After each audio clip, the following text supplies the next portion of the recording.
E aí pessoal, tudo bem com vocês? Eu espero que sim.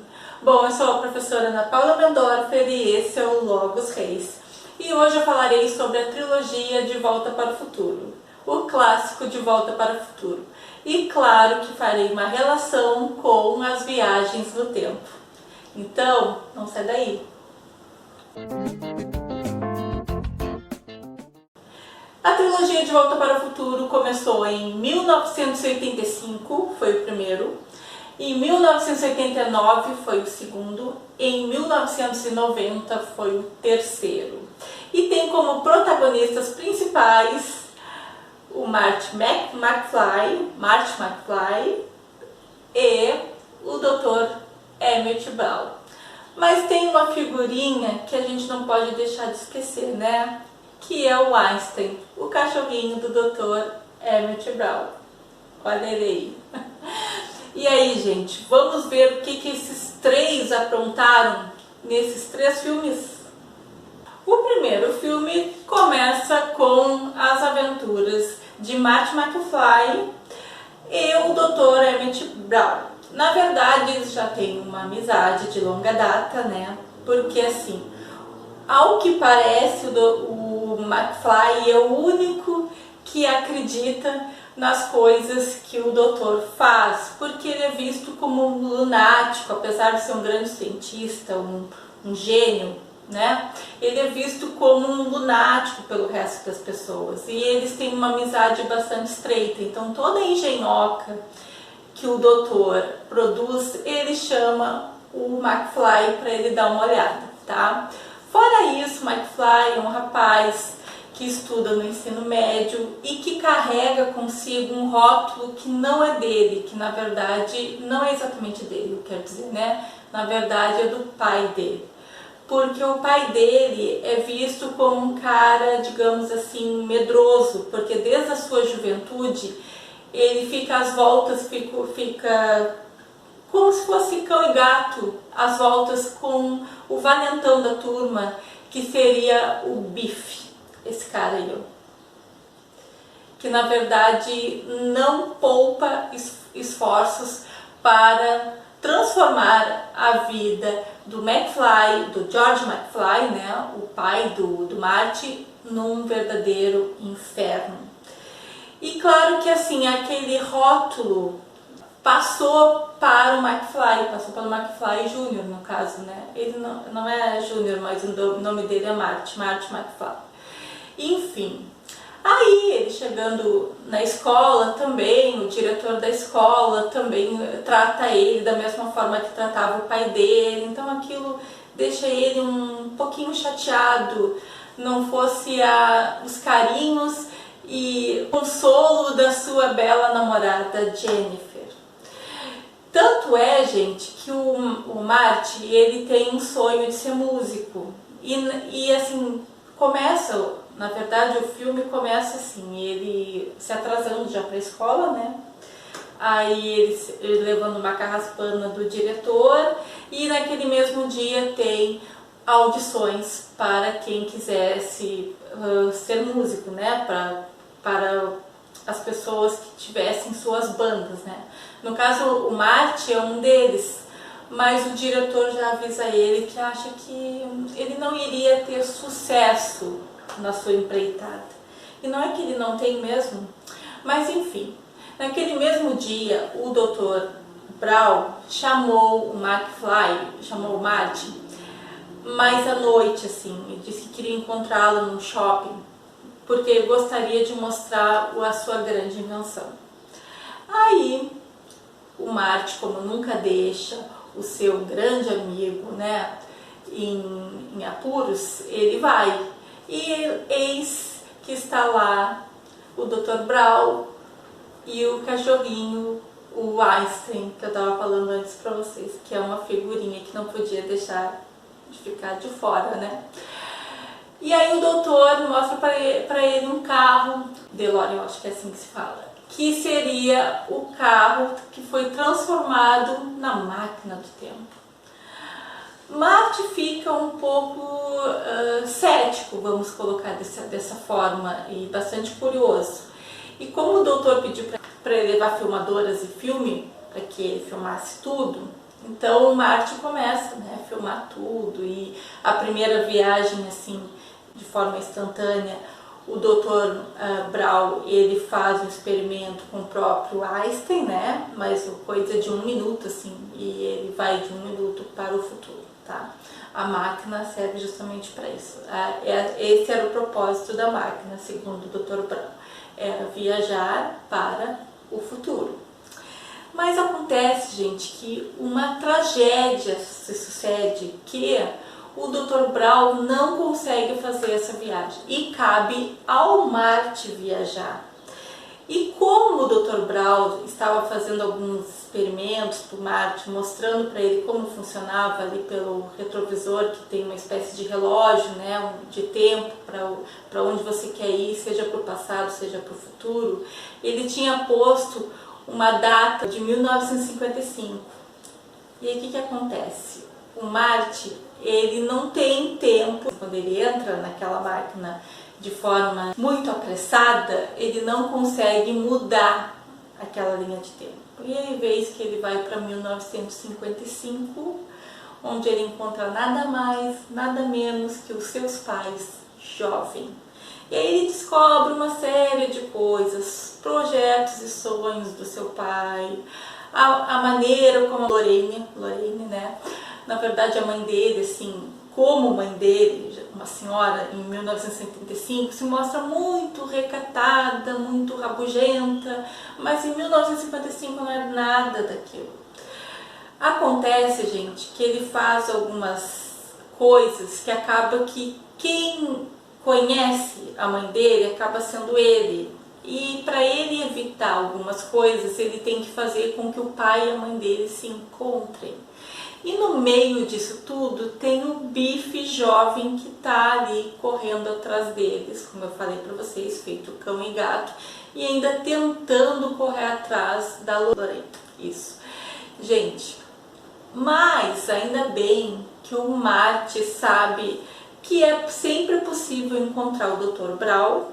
Ele sabe de toda a história, porque o Dr. Brown mais velho tinha contado como ele fez a máquina do tempo, em que dia que aconteceu tudo aquilo. Então é possível ele convencer o Dr. Brown mais novo que realmente que a máquina do tempo tinha sido feita, afinal de contas ele está com a máquina do tempo, né? Ele está com o carro, mas o carro está sem combustível, que isso aí já é outro detalhe, que aí eles têm que se virar, né?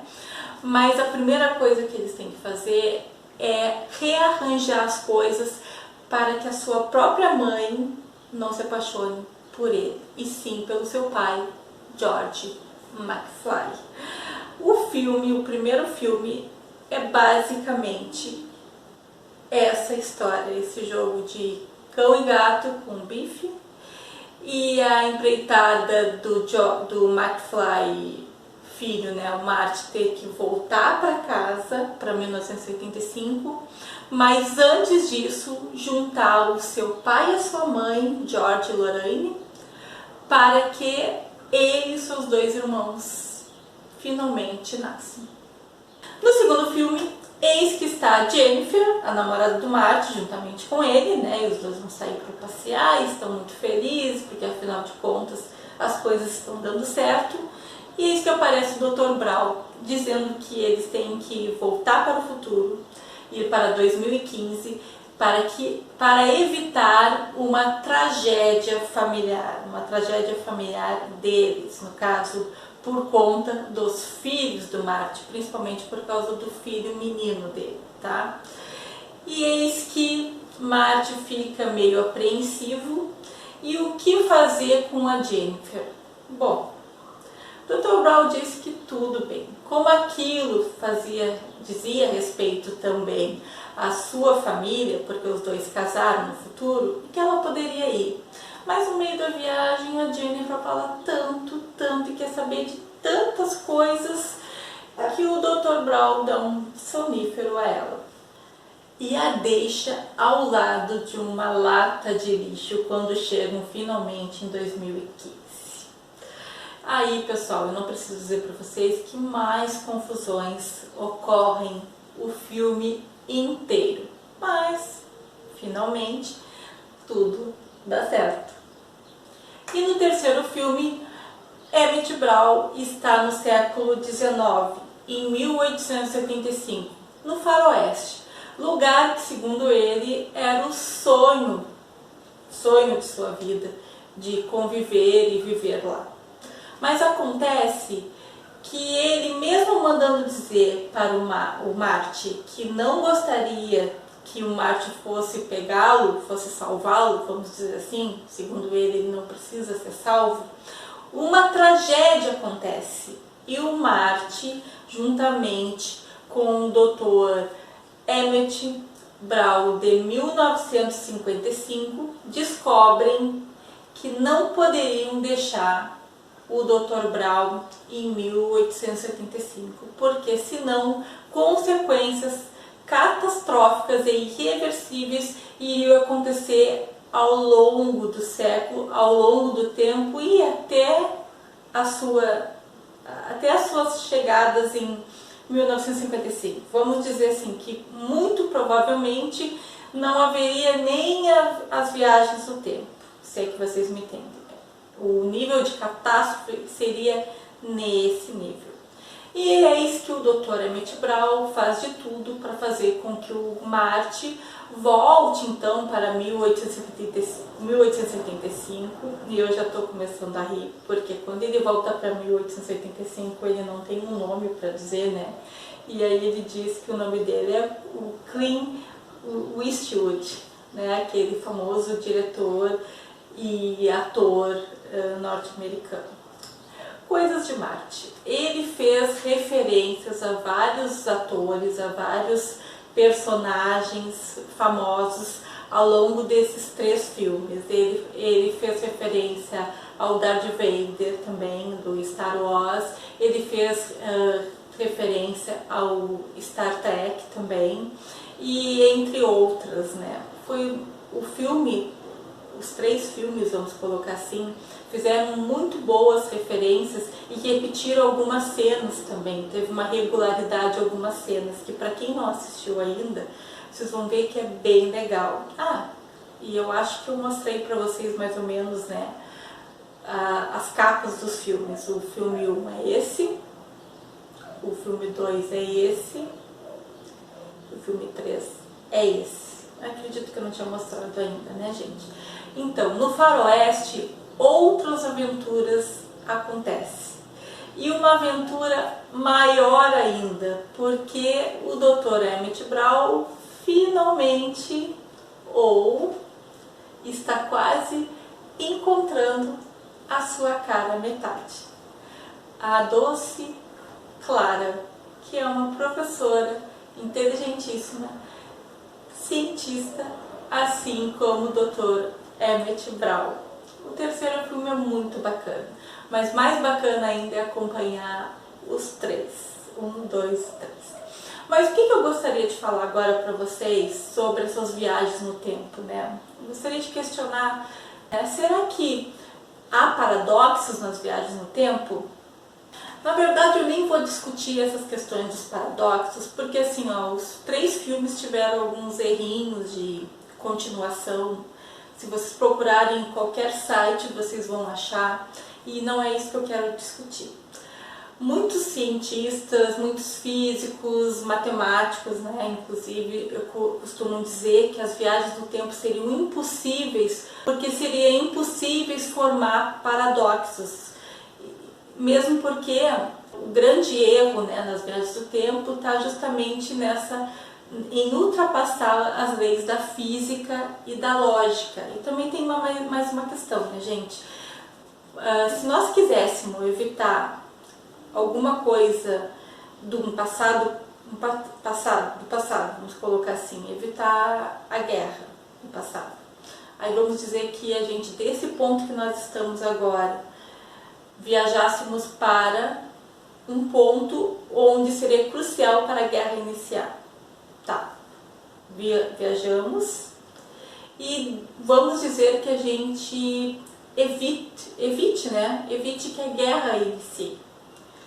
Quando a gente voltar para esse ponto que nós estamos agora Já não há mais razão da gente ter ido. Entende qual é a questão do paradoxo? Entendem por que muitos cientistas dizem que não poderia haver paradoxo nas viagens do tempo? Porque justamente por isso, porque não poderia haver viagens no tempo, as coisas não iriam se coordenar, nós iríamos ficar num círculo o tempo todo e de forma assim, ó, que nada iria dar certo, nada iria combinar, vamos colocar assim, se é que vocês me entendem? Porque a partir do momento que a gente viaja para evitar a guerra, quando a gente voltar de novo para o nosso futuro, já não é mais o nosso futuro, essa é a questão, tá? E não é isso que eu quero discutir. Eu quero discutir com vocês dentro da questão ficcional, né? Dentro da questão do filme, dos filmes em si, a questão da ficção.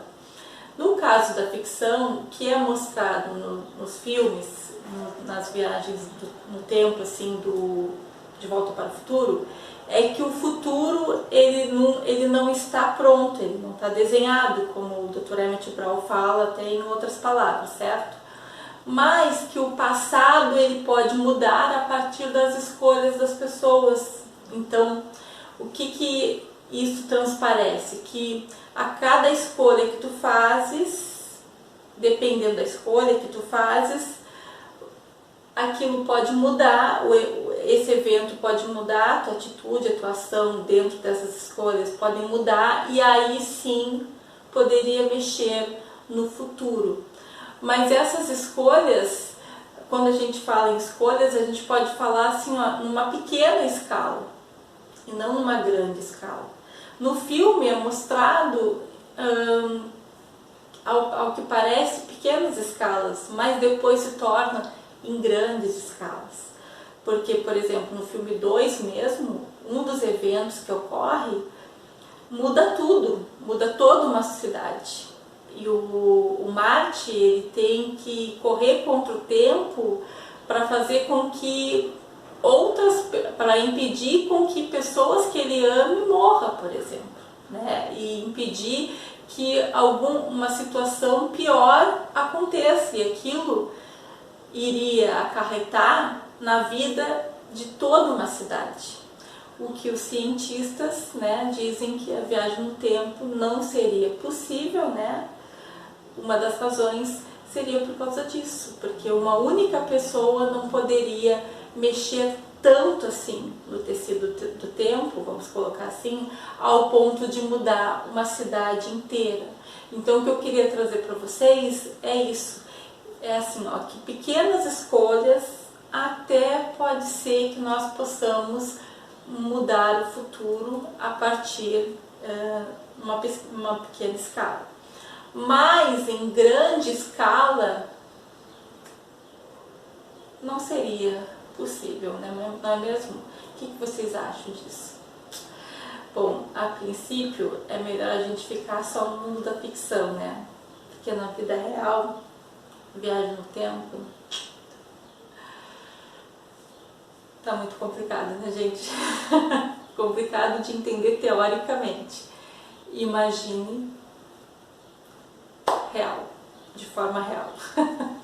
Tá bom? Então, para hoje seria o vídeo das viagens no tempo a partir da trilogia De Volta para o Futuro. Até mais, bye!